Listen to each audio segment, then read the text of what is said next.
Hello and welcome to Viraj IAS Academy everyone. This is Anmol Jalan and today here we are going to continue with the topic we have started yesterday. कल हमने subject verb agreement शुरू किया था, उसके 5 rules किए थे.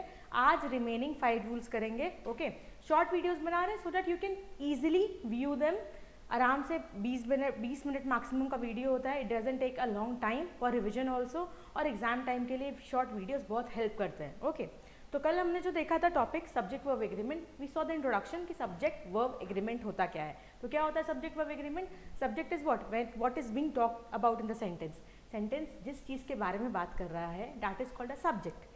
Verb का मतलब all action and doing words are called verb. ठीक है, और एग्रीमेंट मतलब जब दो चीज़ें साथ में एग्री करके एग्रीमेंट बन जाए.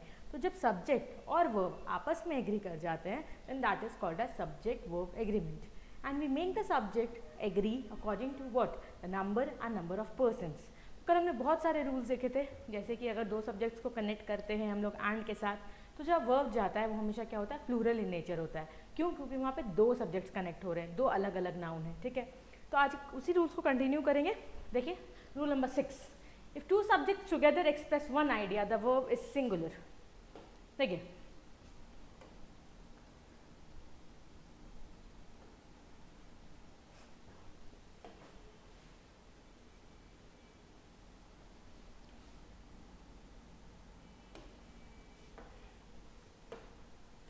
if two subjects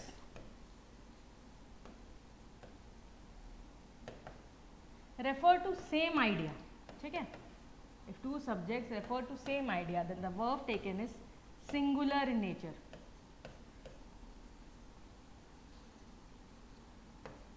verb taken क्या हो जाता है? जैसे for example rice and dal is or are my favorite food. तो यहाँ पे राइस एंड दाल दोनों किसी एक चीज़ को डिराइव कर रहे हैं, राइट? ये एक मील को डिराइव कर रहे हैं. Rice and dal generally serve together, therefore the same idea that is what? It is lunch. तो rice and dal is my favourite food. ठीक है, तो जब दो सब्जेक्ट्स अलग अलग एंड के साथ हों लेकिन सेम आइडिया डिराइव कर रहे हों then we are going to use singular verb. Like for example honour and glory is his reward. तो ऑनर सम्मान और ग्लोरी दोनों उसका रिवॉर्ड है. ठीक है, whisky and soda was serve together, again क्योंकि दोनों साथ में चीज़ें यूज हो रही है. The horse and carriage is at the door.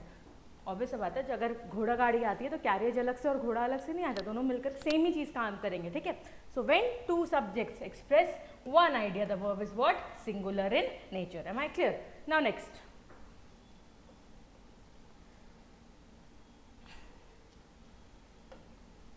पहले एग्जाम्पल देके समझ लेते हैं.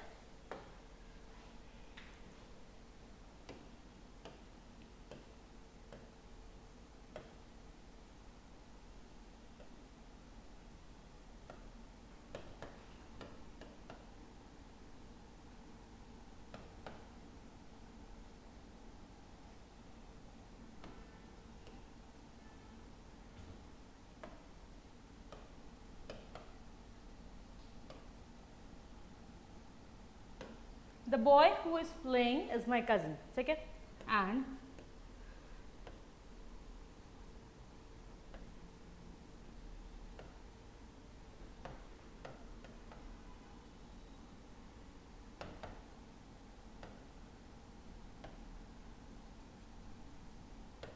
अब यहाँ पे देखें वर्ब दोनों सेंटेंस में चेंज हो रहा है. यहाँ पे इज है, यहाँ पर आर है, यहाँ पे इज है, यहाँ पर आर है. क्यों?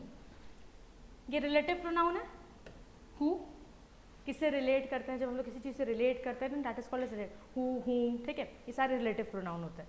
रिलेटिव प्रोनाउन से पहले जो नाउन आता है अगर वो सिंगुलर होगा then the verb use will also be singular. ठीक है, अगर रिलेटिव प्रोनाउन के पहले जो नाउन आता है वो प्लूरल होगा तो जो वर्ब होगा वो भी क्या होगा? प्लूरल होगा. Am I clear? So whenever we are using relative pronoun we need to refer to the noun that is used before the, like when plural nouns explain specific,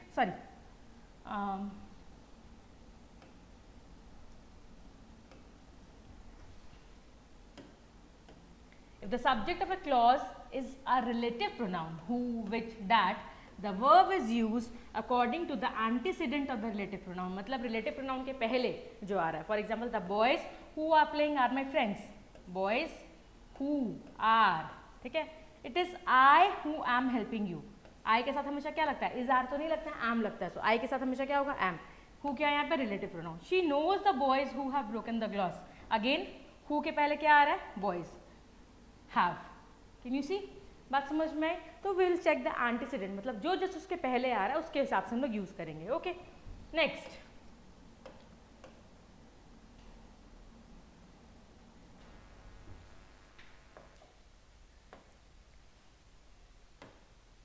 When plural nouns explain specific amount, distance, quantity, time or period as a verb, the verb should be singular. अब कोई plural noun है और वो कोई specific quantity को signify कर रहा है तो हमेशा याद रखिएगा we are going to use singular noun. जैसे for example 2000 rupees is enough for me, not are enough for me. बात समझ में आई, ठीक है.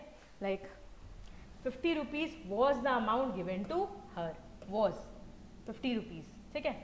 3 hours is too short a time to judge one's character, या फिर 100 miles is a long distance, या फिर 3 hours is enough for me to complete this work, ना कि are enough. 3 hours are enough for me to complete this work, गलत sentence है. बात समझ में आई. तो जब भी कोई स्पेसिफिक नंबर या क्वांटिटी प्लूरल सेंस में आ रहा होगा, ठीक है, लेकिन वो कोई होल पीरियड दिखा रहा है, पूरा का पूरा आइडेंटिफाई कर रहे हैं हम लोग साथ में, ठीक है, तो हमेशा क्या यूज करेंगे, singular. Okay, next. When nouns like glasses, shoes, scissors, pants, trousers, spectacles use subject, the verb is plural. देखो कुछ ऐसे nouns जो पेयर में होते हैं, जैसे glasses हो गया, ठीक है, glasses वो वाला ग्लास नहीं, ग्लास जो हम लोग पहनते हैं, spectacles हैं, ठीक है, फिर scissors हैं, pants है, shoes है, ये सारे पेयर की चीज़ें हैं. इनके साथ हमेशा जो verb जाता है वो plural होता है. Like his glasses are kept on the table.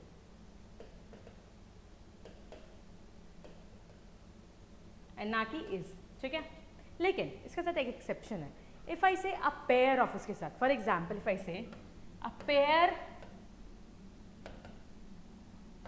Of shoes, are नहीं होगा, फिर क्या हो जाएगा, is bought by me.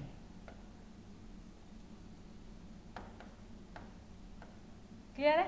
A pair of अगर लगा देंगे इन्हीं के साथ तब हमारा वर्ब किस में बदल जाता है, सिंगुलर में बदल जाता है. अदरवाइज हम इन वर्ड्स के साथ जो पेयर में होता है, scissor, shoes, pants, trousers, spectacles, इनके साथ हमेशा क्या लेते हैं, प्लूरल नाउन लेते हैं. एम आई क्लियर, ठीक है.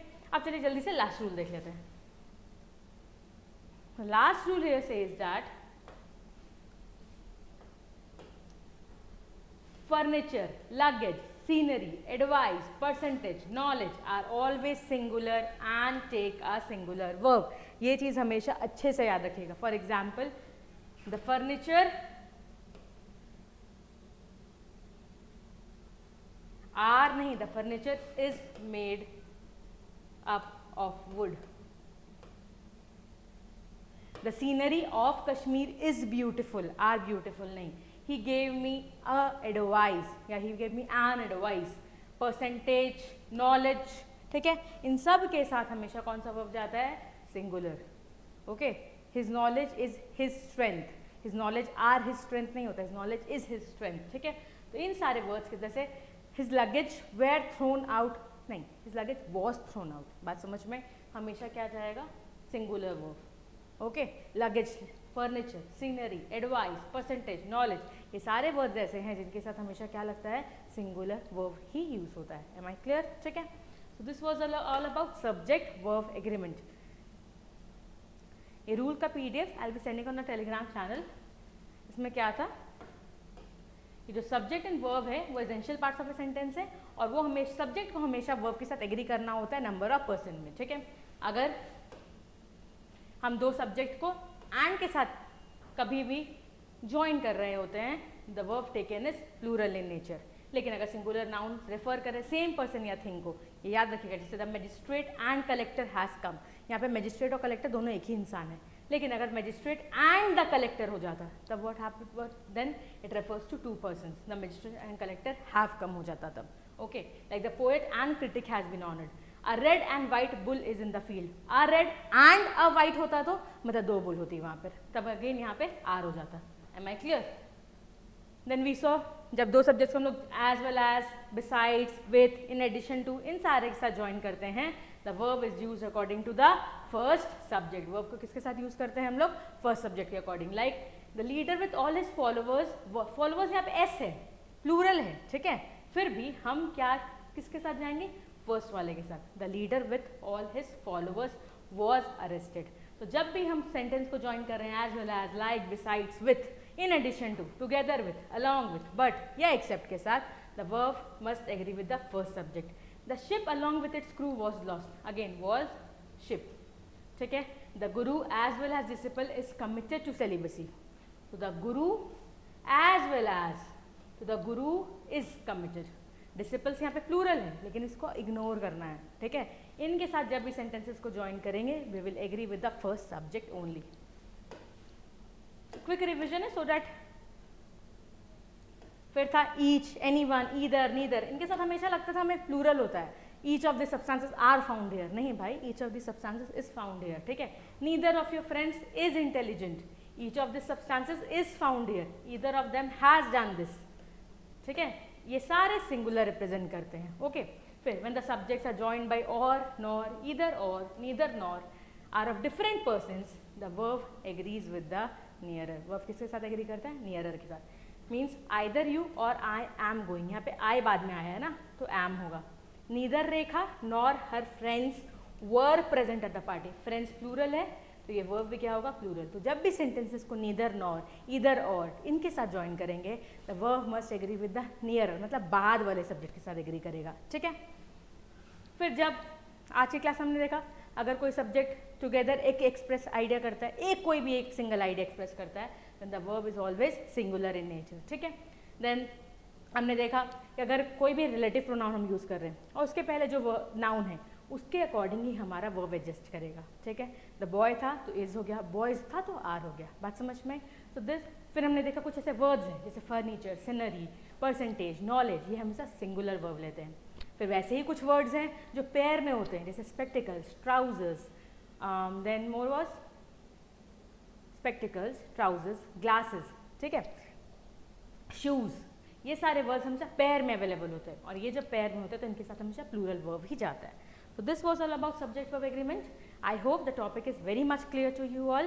Do revise it well. Do practice as many as questions as possible. कोई doubt हो, do ask in comment section. Okay. Take care and have a good day everyone.